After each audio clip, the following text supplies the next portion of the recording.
কথাই বলে আল্লাহ ছাড় দেয় কিন্তু ছেড়ে দেয় না।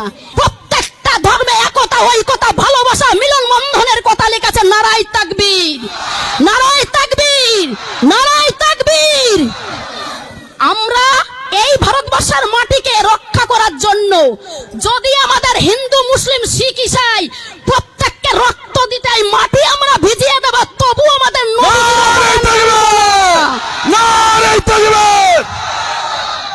তবু আমাদের নবীজির অপমান মানব না। কারণ আমাদের বিশ্ব নবী হযরত মুহাম্মদ জি হচ্ছেন একজন শান্তির দূত, যিনি বলেছেন তোমার বাড়ির পাশে যদি কেউ যদি অনাহারে দিন কাটে, যদি তারা দুঃখে দারিদ্রতে থাকে, যদি তারা কষ্টে থাকে, তাদেরকে তোমার থেকে একটু খাবার তাদেরকে দাও।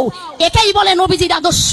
আমাদের নবীজি বলেছেন তোমরা সবসময়ের জন্য শান্তি সৃষ্টি করবে, অশান্তি সৃষ্টি করবে না। ইসলাম ধর্মের অর্থ মানবিকতা দেখায়, ইসলাম ধর্মের অর্থ ঐকতা হয়ে থাকে, ইসলাম ধর্মের অর্থ প্রত্যেককে একতা ঐকতা হয়ে পথ চলতে শুরু করে। ইসলাম ধর্মের এটা কিন্তু অর্থ না যে মারকাট করো, লড়াই করো, অশান্তি করো। আরে রাম ভক্ত হনুমানরা, তোমাদের জোর আর বেশি দিন নেই। 2024 সালে